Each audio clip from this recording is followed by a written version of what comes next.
All right, so the first thing we're going to start with in today's study session is non-controlling interest share of earnings, as well as figuring out the total non-controlling interest in a company.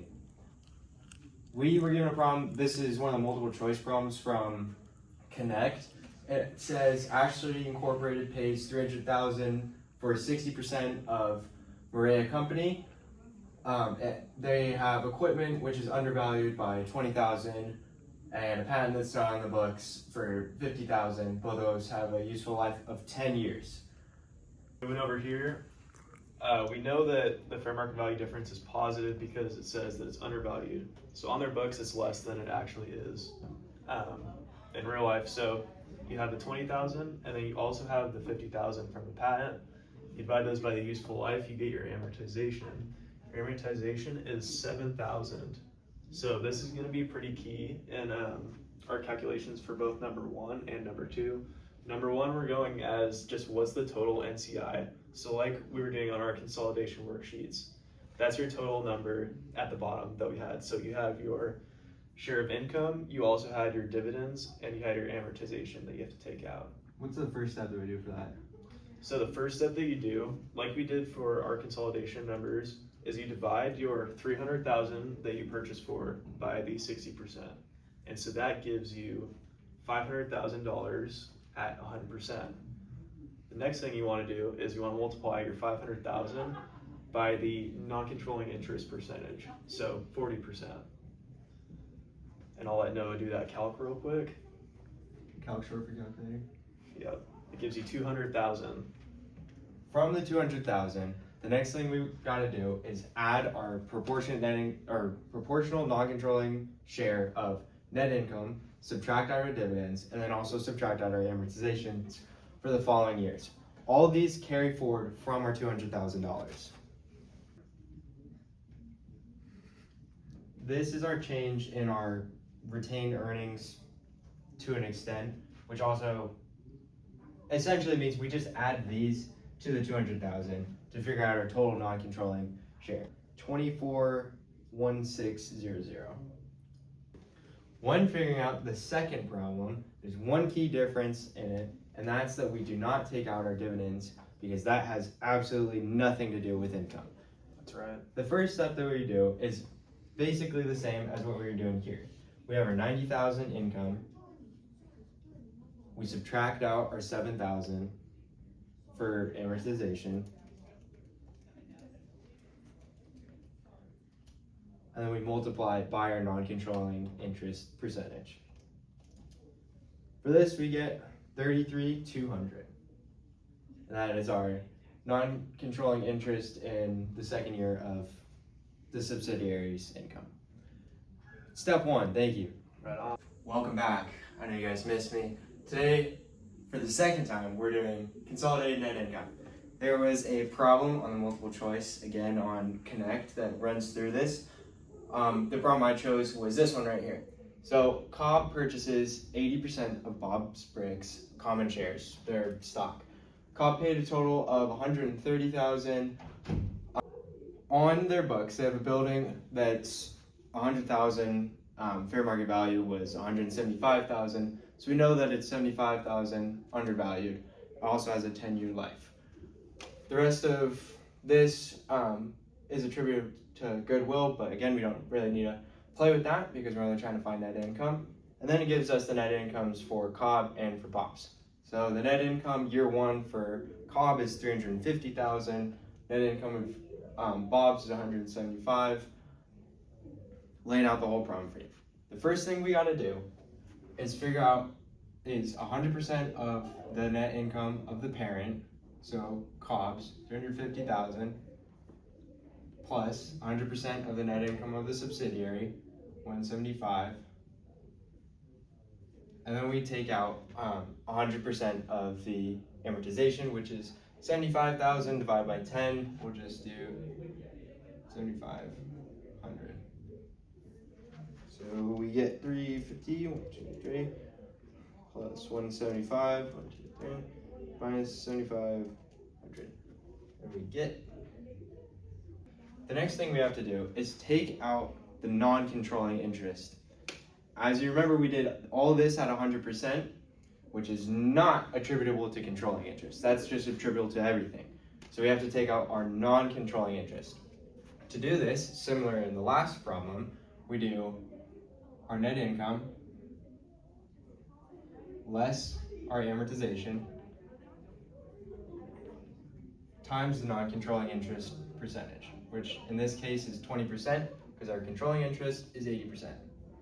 So we get 484, and this is our income attributable to the controlling interest. Thank you. The next thing on our study sheet that we were giving was figuring out consolidated balance of assets. So this is, if you remember on our consolidated worksheet, we have the parent, the sub, and then we have like our final consolidation. GAAP tells us that we have to consolidate at fair market value. So this means, I'll give you an example. For equipment, if the parent company has $500,000 of equipment, the subsidiary has $200,000 of equipment, but it's undervalued by, let's say, $50,000, then naturally, as we were doing yesterday or 2 days ago, $50,000 credit or debit to increase this to the fair market value, and then you just add across, right? So you get 750. You should also note that in this calculation, there's amortization, which can decrease or increase your asset depending on if it's overvalued or undervalued. So make sure you're knowing that this has to be at fair market value. Thank you. We're now moving on to chapter 7, which is foreign translation, gains and losses. This is a problem from the study sheet that Liz gave us. Ga purchases inventory from a Japanese company on December 18th, 2018 for a payment of 4 million yen, which was due on January 18th, 2019. Exchange rates are as follows. So the first step we need to do in this is record the entry of our purchase of inventory, which would be a debit to inventory, a credit to accounts payable. For current rate, 0.008 times 123 for $32,000. I'm also going to be tracking this on a T table, which kind of helps you see why we have gains and losses.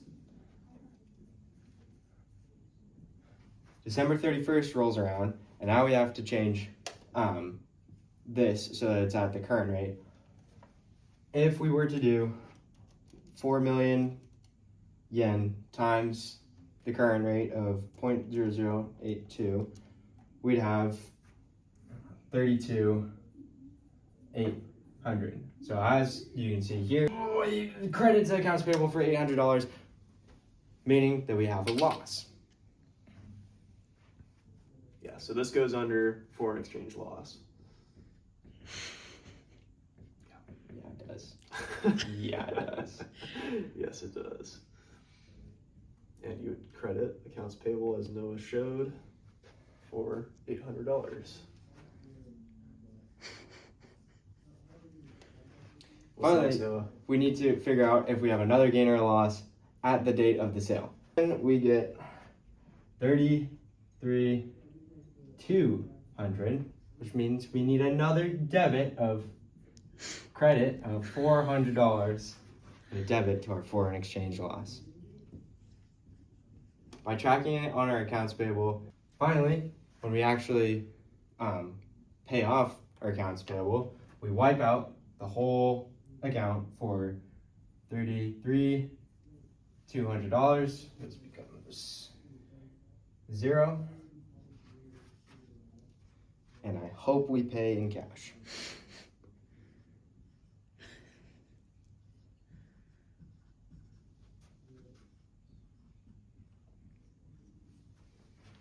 Ta-da! Thank you. One of the hardest parts of this test for me is hedging. But there's just a few terms we need to know that's probably going to help a lot. The first is exchange risk. This is the idea that changes in foreign currency rates affect your payments or receivables on credit. If it goes up on a receivable, then you make money. If it goes down on a receivable, then you lose money. That's the risk. Spot rate is the rate at the current date. So today's euro is $1.86. That's the spot rate. The forward rate is the price today that a foreign rate can be purchased in the future. If the forward rate is more than the spot rate, you're purchasing at a premium. If the forward rate is less than your spot rate, then you're purchasing at a discount. The next two are a part of hedging, which I'll get to in a second. Foreign currency options are the right to buy or sell foreign currency at a set rate. Calls are the options to buy. If the rate goes up, then you'd make money. Puts are the option to sell. If the rate goes down, you'd make money that way. Foreign currency forward contracts is an agreement between two parties to buy or sell foreign currency at a set rate on a specific date. That's basically the main difference between foreign currency options and forward contracts, is that this one will happen. You have to buy the currency on that day, or you have to sell that currency on that day. Whereas foreign currency options, you don't have to exercise your option. You don't have to buy the foreign currency at the rate. Both of these go into hedging. Hedging is the idea of minimizing risk, trying to get to net zero. So if you have your receivables and the rate goes up, then you make money, right? But what if it goes down? Then you're losing money. A way to hedge against this would be a put option. As the rate goes down, you'd make money and essentially net to zero. You could do the opposite for payables. Gains and losses from hedging can't be recognized in net income unless it meets three specific things. The first is that it's used to hedge cash flows. This is our accounts receivable and our accounts payable, anything that's basically on credit. And it has to be susceptible to foreign exchange risk. The second is that it is highly effective. You are in the business to try and get to zero. And lastly, it has to be properly documented that you are using this for cash flows that have a foreign exchange risk. The final problem that we will be doing in this YouTube video is translation. Translating financial statements to US dollars. The difference between translation and remeasurement is the functional currency. In translation, the functional currency is not the US dollar. In remeasurement, it is. In translation, when looking at the rates, I would refer to these right here, which you should know. Revenues and expenses are at the average rate. Assets and liabilities are at the current rate. I definitely just looked because I forgot. Stockholder equity is always at the historical rate. That's the same for remeasurement as well. Gains and losses, as well as dividends, are the rate at the date. Or that's just how I like to think about it. First, we start with the income statement. Sales, revenues, and expenses, that's our average rate. If we look over here, $1.59, put that right there. Gain on sale of equipment. This is the rate at the date. So when we look, oh, well, when's the equipment sale?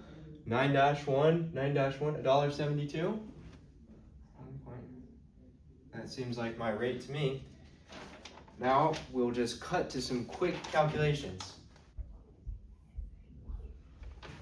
When we finally come to our net income, we obviously move that down to our retained earnings. So 1,141.90. Our dividends are again at the rate that they were declared. Over here we can see that it was declared 4-1, so our rate is going to be 161. 1.61. Subtract out our dividends, 50. Our ending retained earnings. Now I'm going to pass it off to Aaron to do the balance sheet. So moving on to the balance sheet, all of your assets and liabilities are going to be under the current rate. So for your balance sheet, it's fairly simple for translation. All of these are the current rate, which is the 12/31/17 rate, the $1.54 rate. So 1.54 all the way through your assets and also your liabilities. your cash is going to be $67,760. Your total assets are going to add up to $857,780. So keep in mind the rate stays the same as the current rate. So the 1231 rate, whatever that is, you're going to use that. So 1.54, you're going to use that for all of your assets and also your liabilities. So once you get to your common stock, you're once again going to want to look at what they give you. So the common stock rate is $2.08. So multiply that by your 120,000, and that leaves you with 249,600. Once you get to your retained earnings, you're going to want to pull from your retained earnings that you calculated on your 1231 date. So take this, you add it to here. So once you actually get here, you want to add all of these up, and then you want to compare it to what you calculated for your total assets. And from there, you can see how much you need to subtract from your assets and liabilities under your translation adjustment to get your liabilities and equity to equal that same assets amount. So in this case, the adjustment is negative 131,710. Once you do that, your assets and your liabilities and equity will equal to be 857,780. There we have it. Woo! Sweet.